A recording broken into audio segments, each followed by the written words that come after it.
Hello friends, જય શ્રી કૃષ્ણ, જય જલારામ, રાધે રાધે. આજે મારો ન્યૂ વ્લોગ છે. તો હું આજે થોડું વોકિંગ કરવા નીકળી છું અને સાથે સાથે થોડું વસ્તુ બી લેવાની છે માર્કેટમાંથી, તો એ પણ લઈ આવીશ. અને તમે જોઈ શકો છો બહારનો નજારો, જો કેટલો ફાઇન છે. એના પોન્ડ બી હોય છે, તેમાં જો કેટલી બધી નાની નાની ફિશો રમે છે. વાવ, અમારી ઘરની બાજુનો નજારો છે. નાળિયેરી સવારમાં ત્યાં આખો ડોંગર વિસ્તાર છે. હું એક બે દિવસમાં તમને એ પણ બતાવવા લઈ જઈશ અને તમને ત્યાંનો નજારો બી બતાવીશ, શિવ મંદિર બતાવીશ. એ બધું બહુ ફાઇન નજારો છે. અને કેરીઓના તો એટલા ઝાડ છે, લાલ જાંબુ, ચીકુ, કાળા જાંબુ, બહુ ફાઇન સિનરી છે. તો હું તમને બધાને ત્યાં લઈ જઈશ.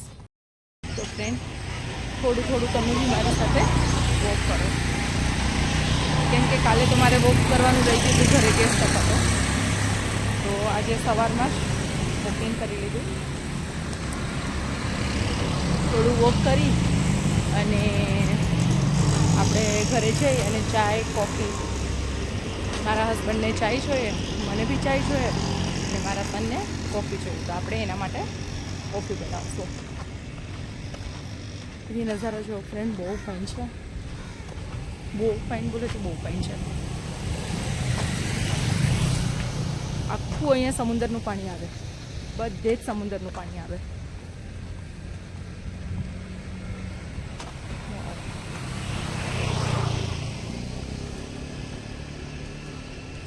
તો ગાઈસ, જે વોકિંગ કરીએ અને જે મજા આવે સવારમાં, તો ક્યારેય નહીં.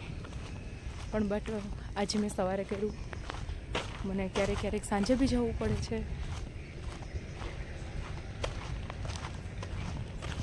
જોઈ શકો છો અહીંયા ખેતી છે, પણ શેની છે એ આઈડિયા નથી. મને તો ખેતી વિશે કશું નોલેજ છે નહીં. તો દોસ્ત, વાવ, બહુ ફાઇન નજારો છે.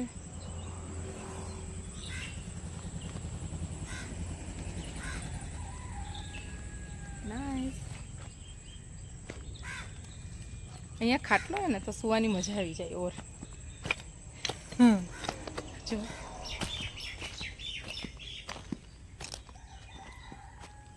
પંછીઓની આવાજ, શાંતિ. બોમ્બે જેવા સિટીમાં મળવું ને બહુ અઘરું છે. અહીં માણસો ઉઠે ને એટલે સવારથી ભાગો. તમને કોઈ શાંતિથી બેસેલું જોવા ના મળે, બરાબર.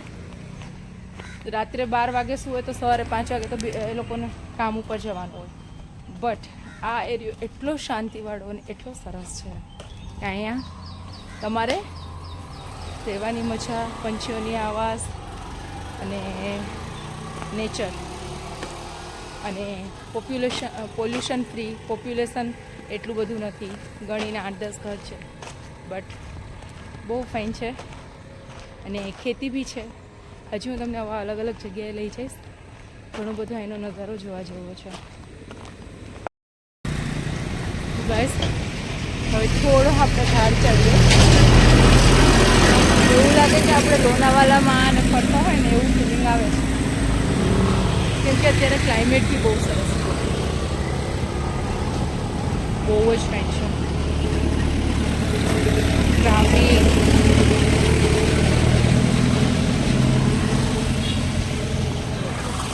તો ગાઈસ, તમને એક વખત તો સમુદ્ર કિનારે બી લઈ જઈશ. તમે પણ મારી સાથે ચાલતું કરવા. અહીંયા આજુબાજુમાં ઘણા એવા સ્થળ છે, જેમ કે આપણે ઉત્તન ચોપાટી, બરાબર, ગોરાઈ બીચ, પાગોડા, પછી ગૌશાળા છે. એ બધી જગ્યા જોવા જેવી છે. તો ટર્ન બાય હું તમને એ બધી જ જગ્યાનો બતાવીશ. અને રિયલી બોમ્બે આવો અને ગોરાઈ ચોપાટી, ઉત્તન ચોપાટી, ગૌશાલા અને પગોડા એ બધું જ ફરવા જેવું છે. તો પ્લીઝ એને સ્કીપ નહીં કરતા, આવો અને મજા લો. ઢાળ ચડવું છે તો થોડો શ્વાસ ચડે છે. તો જોઈએ છે કેટલો ચડાય છે. જેટલો ચડાશે એટલો ચડશું, બાકી તો આપણે રિટર્ન.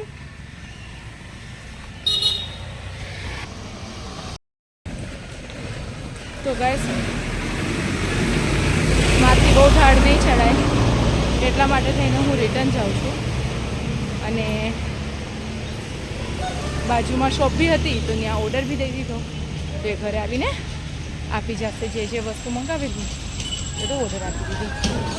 તો થોડું થાકી ગઈ છું બહુ, હજી જસ્ટ ચાલુ કર્યું છે તો થોડું થાકી જવાય છે.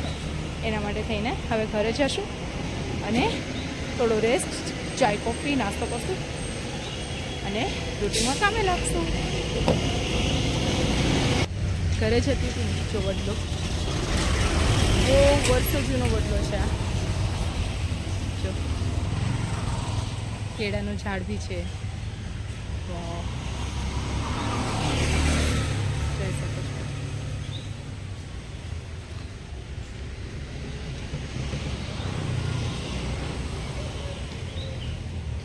છે ને કેળાનું ઝાડ. વાવ, બહુ જૂના વર્ષો જૂના ઝાડ છે.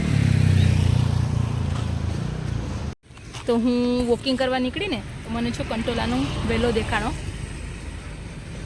આવી રીતે રસ્તા ઉપર કંટોલાનો વેલો વાવ છો.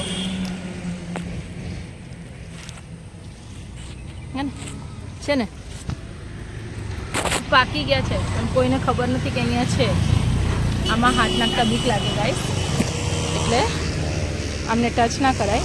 બટ જોઈ અને આપણે હેપી કે નહીં અહીંયા બી મળે છે બધું.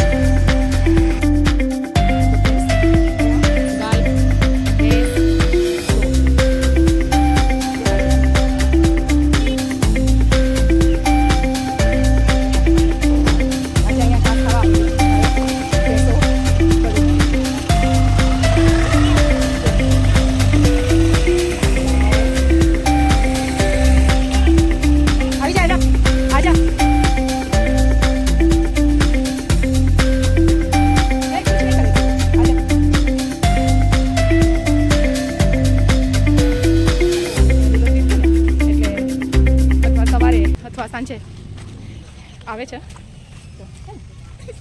बाय बाय बाय बेटा. बच्ची को डर लग रहा था तो बोले छोड़ दो, तो मैं छोड़ी દીધું એમને. તો હવે આપણે ઘર જજો. સામે બીક લાગી હતી.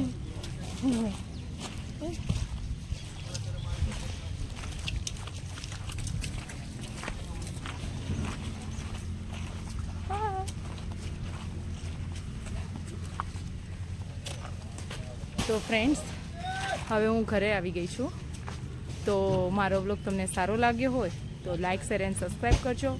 અને તમે નાસ્તો બી કરી લો અને હું બી કરી લઉં. બાય.